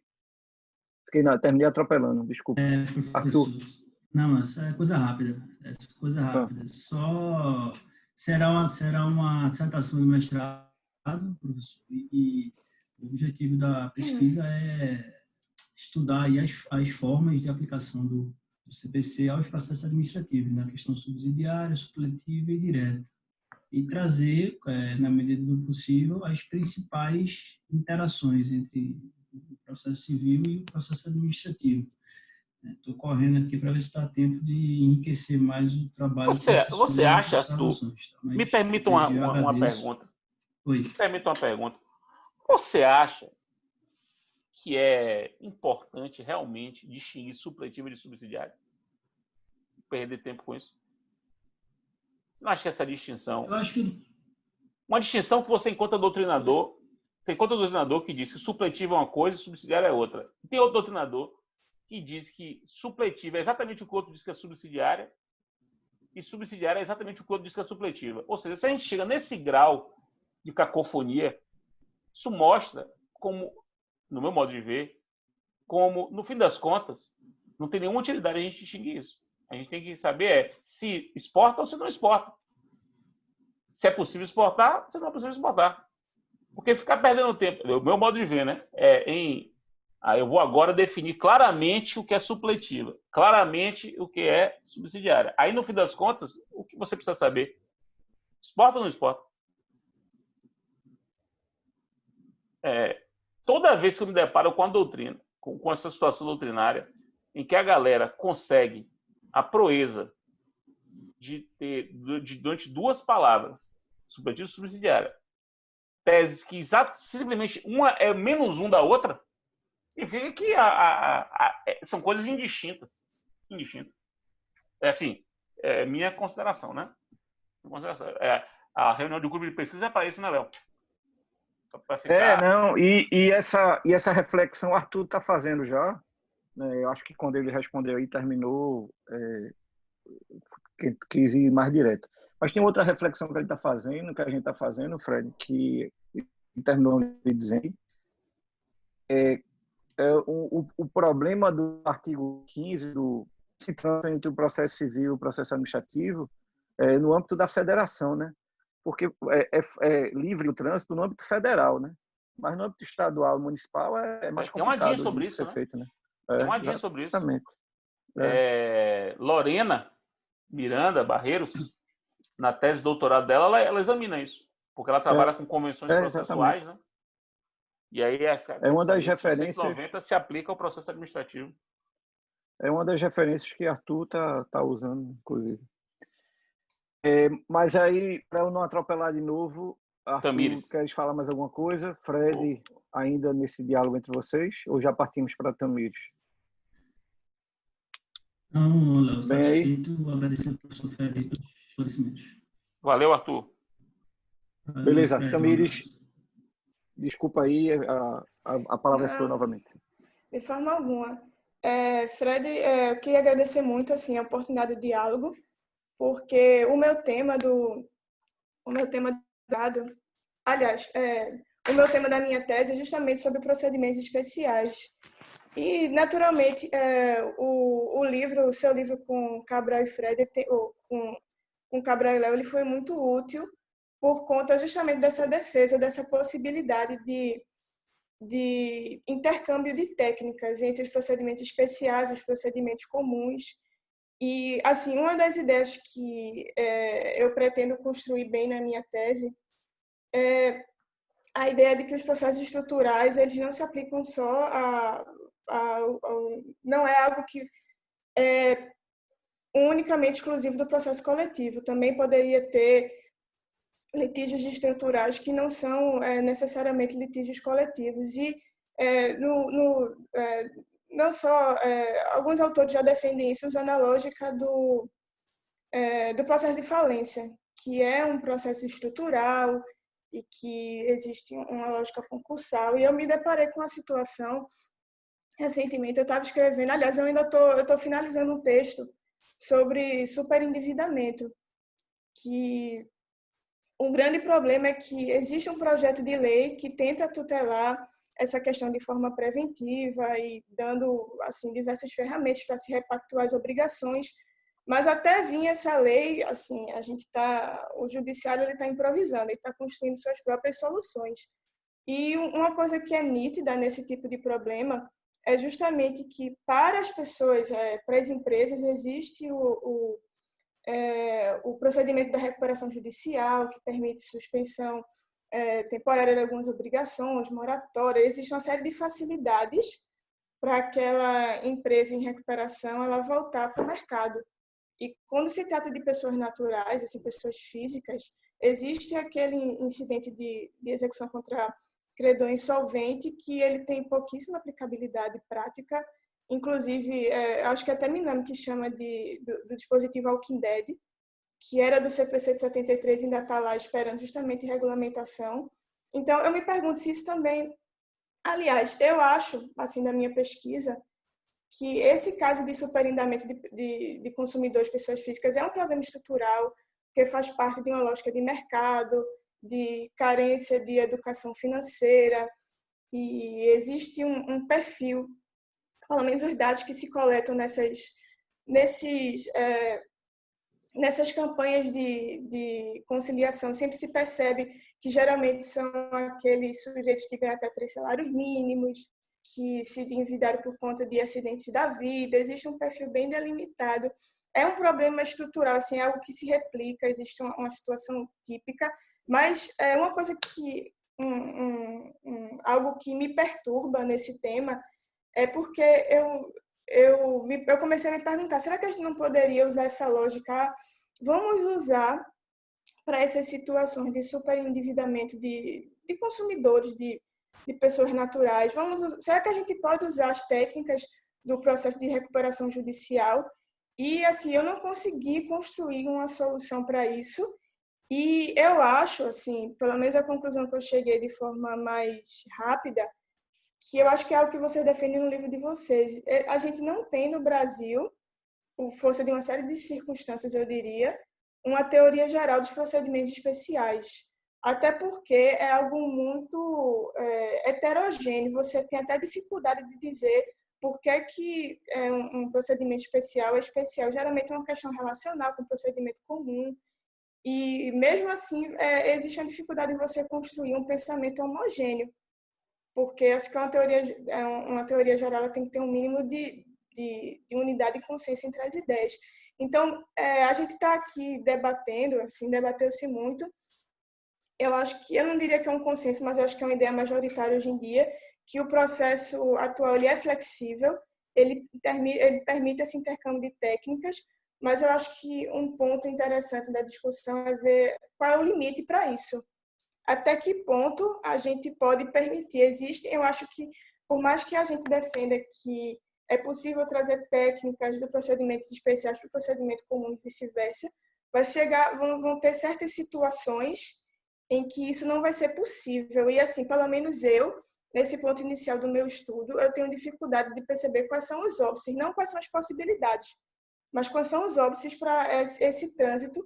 E eu imagino que talvez uma das razões seja essa. A gente não tem uma teoria geral dos procedimentos especiais no Brasil que permita construir esses tipos de solução com uma base teórica assim, mais segura, que traga respostas mais seguras, que não sejam meramente casuísticas. Eu queria saber o que é que vocês pensam nisso, vocês que estudam bem. Professor Fred. Vamos lá. Você falou de várias coisas aí, né? O processo estrutural não ser necessariamente coletivo, a gente defende isso.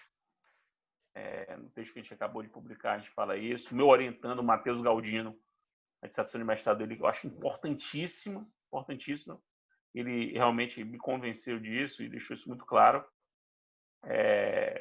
Trata disso também. Eu tenho um orientante chamado Felipe Batista, cuja dissertação de mestrado é o processo de recuperação judicial como um processo coletivo e estrutural. Importante isso. É uma dissertação muito boa. Processo de recuperação judicial como um processo coletivo e estrutural. Felipe Batista, dissertação de mestrado defendida há uns 2 anos e meio, mais ou menos, aqui na UFBA. Eu acho plenamente possível um trânsito de técnicas dos processos concursais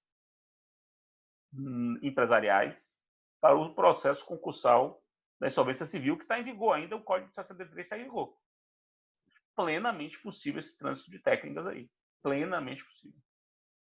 Acho que é uma aplicação muito boa. Por acaso, como eu disse aqui na minha exposição, foi um tema que Cabral suscitou no nosso grupo Eu, Ele e Cunha essa semana.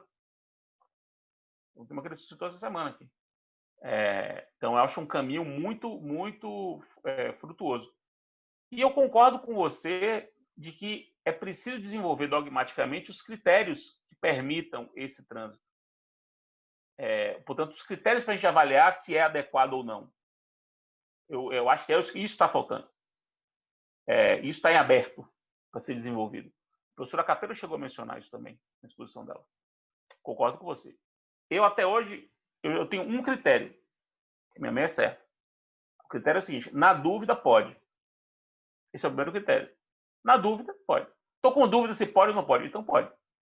Senão você não teria dúvida. O que eu quero dizer com isso? Quando você não puder, isso vai se revelar muito claramente. A inadequação, ela hoje tem que ser vista, tem que ser encarada como uma inadequação evidente. Se a inadequação ela é duvidosa, é porque não é inadequado. Essa dúvida que está na nossa cabeça é uma dúvida apenas pelo nosso ranço doutrinário de pensar o processo como um processo rígido, que faz parte do nosso imaginário isso. Então, essa é a primeira diretriz. E é a única com a qual eu tenho absoluta convicção. Agora, eu sei que outras haverão de ser construídas. E é por isso que eu disse que nosso livro é um livro que ara o terreno para que outras pessoas possam desenvolver os temas, possam encontrar, seguir os caminhos que a gente aponta ali e que certamente a gente vai ficar pensando, cada edição do livro vai vir com concretizações mais seguras das nossas ideias, né? Que surgem, inclusive, desses debates como esse. Câmbio. Mais alguém quer falar? Léo, agora surgiu uma provocação que eu queria fazer a Fred, na verdade. Sabia que Se dirige a mim com respeito, viu? Se dirige a mim com respeito, viu? Me chame de senhor. Mudou, né? Mudou. Agora mudou. Aquela ousadia de quarterback de futebol americano acabou, né? Meu cara, tem que... O senhor, Dr. Fred, seguinte. Cara, primeiro, eu queria fazer uma menção aqui que ninguém fez, mas que é algo que eu tenho muito orgulho disso. Eu, Rodolfo, Gustavo, Tamires e tantos outros, nós somos a mesma turma da FDR, a mesma classe, o mesmo ano da FDR. Então, eu fico muito feliz quando eu vejo essa participação da nossa classe toda. Mas, assim, sobre esse tema, eu queria... na verdade, é uma provocação. A gente já conversou colateralmente sobre isso. E eu acho que um dos grandes méritos do seu livro com Cabral e Léo é que ele abre um leque, como você mencionou, muito grande. Eu estava comentando aqui com o Rodolfo colateralmente o seguinte. Eu já tinha comentado isso com ele há bastante tempo, logo quando o livro lançou. É interessante como ele abre espaço. Isso se reflete aqui nesse momento, porque todos aqueles que fizeram perguntas a partir das suas perspectivas daquilo que estudam. A gente falou de vários temas aqui. E eu vou fazer uma provocação também nessa linha, a partir do que eu venho pensando. Hoje, quando o Arthurzinho falou de supletiva e subsidiária, você fez um questionamento que eu achei interessante. Se eu tenho obras distintas e doutrinadores distintos, dizendo que subsidiária e supletiva são exatamente a mesma coisa, ao contrário, quando a gente estuda competência hoje, será que vale a pena ainda a gente falar de competência relativa e absoluta ou falar de vícios que geram nulidade ou anulabilidade? E eu pergunto isso a partir dessa comunicação que a gente faz do processo coletivo para o processo individual. O princípio da competência adequada, a utilização da adequação para justificar as regras de competência que a gente constrói no processo coletivo, será que hoje compreender competência no processo coletivo não seria um instrumento indispensável para que a gente superasse os problemas que o código não resolveu em questão de competência? Por exemplo, efeitos da conexão, competência para ações repetitivas, prevenção. Teve um julgamento recente do STJ que falou sobre... Eu só conhecia um posicionamento do STJ sobre prevenção. Teve um posicionamento recente sobre isso. Até Zanetti uma vez, até no grupo de pesquisa lá da UFBA, mais ou menos ela entendia que não havia uma prevalência ou uma maior importância do estudo da competência no processo coletivo hoje. Mas isso é um negócio que eu tenho questionado. Ele disse Será isso? que... Não, Zanetti disse isso? Não. O que eu sugeri foi, será que não é mais importante hoje a gente desenvolver um estudo sobre competência no processo coletivo que, de volta, vai nos ajudar a compreender competência no processo individual? Ou seja, eu coloquei numa posição de prevalência. Isso foi uma posição minha. E pelo que eu entendi da manifestação dele, ele diria que não, que havia realmente um diálogo e que seriam âmbitos de estudo comunicativos e distintos. Foi o que eu compreendi da resposta dele diante da minha provocação. E é a mesma provocação que eu te faço hoje, que eu te faço agora. Será que não tem tema exatamente por essa questão da adaptabilidade do procedimento, da comunicação entre os microsistemas? principalmente no âmbito da competência. Será que a gente não precisa trazer as lições do processo coletivo para que a gente possa superar vários problemas que o CPC não resolveu em termos de regulação de competência? É uma pergunta propositadamente aberta e propositadamente provocativa, que eu queria te ouvir a respeito disso. Tá bom. A primeira ponto, a gente já tinha conversado sobre isso. Eu acho que ainda existe uma utilidade dogmática e acho que essa sua premissa tem um problema. É que por exemplo, chamada incompetência relativa, ela não gera anulabilidade alguma. Não há nulidade decorrente de competência. Eu não me lembro de nenhuma nulidade que decorra de um problema de incompetência relativa. Eu não me lembro, assim. A incompetência relativa, aparentemente, não me recordo que ela gera nulidade. Ou melhor, ela gera invalidade, para usar o gênero, né? Então, a própria incompetência absoluta, a consequência dela para fins de invalidação, hoje é muito mais mitigada, né? Então, também não me parece que seria um ponto para a gente discutir. Por isso que eu acho que o absoluto e relativa é uma classificação útil por outras razões, não pela validade. A possibilidade de conhecer de ofício, a possibilidade de preclusão, se cabe rescisória. Tem outros aspectos do regime jurídico não relacionados à invalidade que tornam útil ainda você distinguir. O que eu acho que é interessante construir é se o sistema ele só tem esses dois regimes jurídicos. E isso eu acho uma reflexão importante. Eu acho que é possível vislumbrar outros regimes jurídicos de discussão, de controle da competência que não sejam apenas esses dois. Como é o caso, por exemplo, do regime jurídico do foro de eleição abusivo, que a gente tende a encaixar em alguma coisa e diz que é um relativo mutante.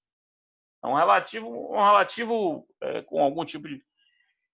E aí, o tomo 4 do Tratado de Direito Privado, de Pontes, ele é muito útil, porque quando ele vai falar da distinção entre nulidade e anulabilidade, ele explica que todo regime de invalidação é um regime que tem 5 ou 6 características. Ele vai de A a F. Se pode de ofício, não pode, se tem que ser por exceção, por ação, várias características. E aí ele diz que nulidade costuma ser um regime de validação que tem X características. E anulabilidade, Y características. Mas que o direito pode misturar e pegar características de um e outro e montar tantos regimes de invalidação quantos sejam possíveis a partir de uma análise combinatória dessas características. E aí, quem pensa assim, isso ajuda muito a pensar e não estranhar quando o próprio direito positivo muda e cria situações que a gente tem que chamar de sui generis, porque nossa cabeça só tem 2 gavetas. Aí tem que chamar tudo de sui generis. Pontes, nesse ponto, ele mostra que a gente não pode ter 2 gavetas. A gente tem que usar essas classificações com a sua finalidade, que é uma finalidade heurística. O que é uma finalidade heurística? É uma finalidade de facilitação, são instrumentos que facilitam o nosso entendimento.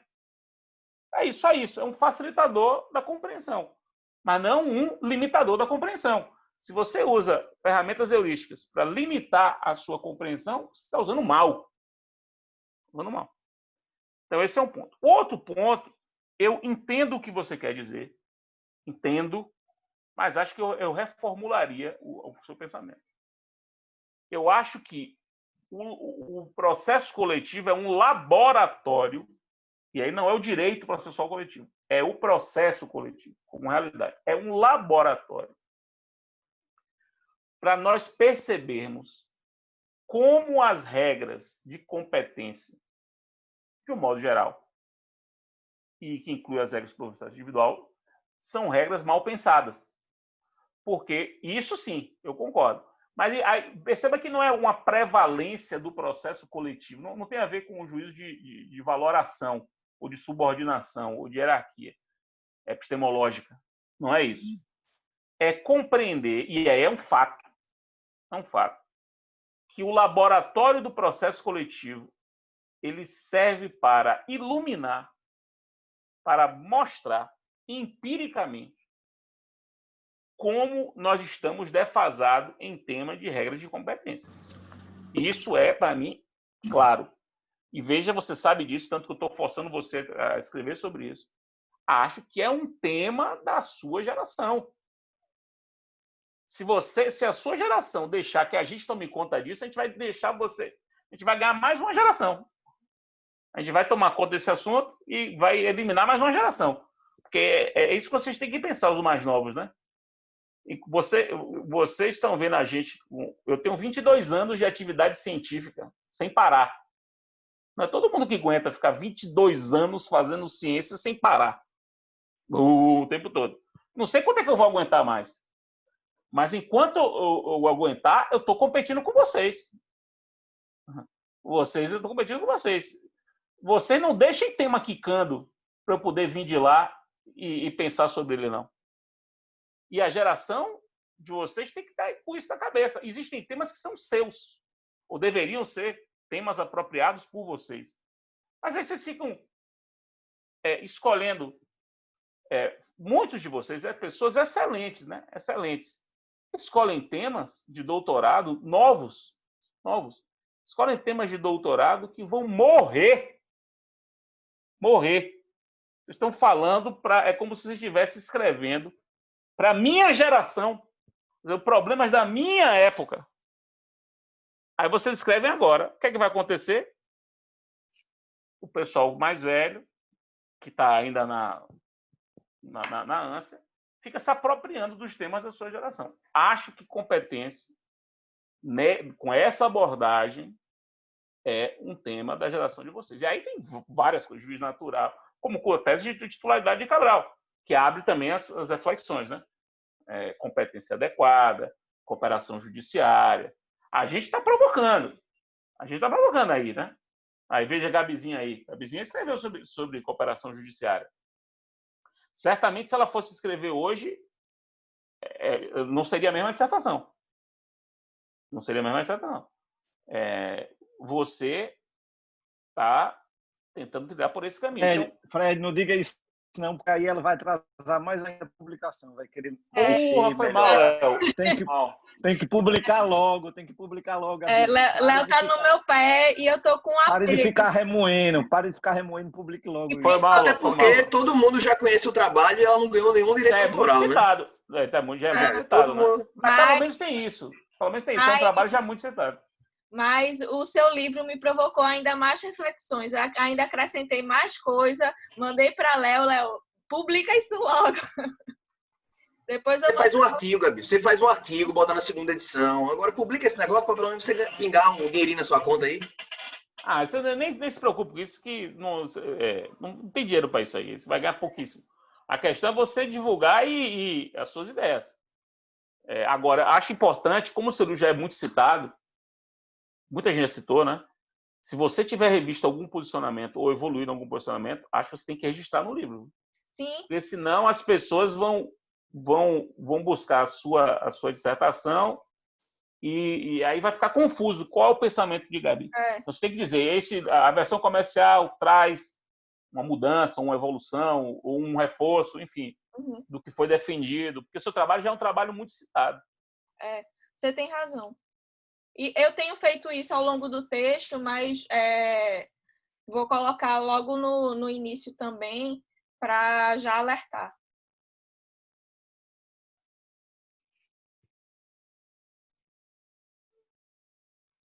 E aí, Léo? Acho que é isso, né? Acho que é isso. Alguém mais? Acabei falando muito, não foi, Léo? Quase 2 horas. Você tinha me falado que era 1 hora, pô. Se não tiver apalhado aí sua gestão de tempo, seu cronograma. Meu problema é meu Zazap. Eu fico imaginando o que significa um Zazap de uma manhã, de 9 às 11, sem consultar. Eu vou abrir meu Zazap aqui e vai ser desesperador. Pois é. Em alguns momentos eu fechei a câmera para responder também algumas mensagens. Mas é isso, meu velho. Queria agradecer sua participação aqui. Foi muito boa. A audiência bem cheia, permitiu reflexão para todo mundo. O pessoal da turma, vamos gerar um novo link para a gente continuar o debate. E todos que estão aí na audiência, muito obrigado pela presença, pela participação. Fred, meu velho. Beleza. Valeu. Veja a mensagem que eu lhe mandei hoje cedo. Eu vi, vou lhe responder. Beleza. Valeu. Abraço, galera. Se cuidem aí. Bom dia a todos.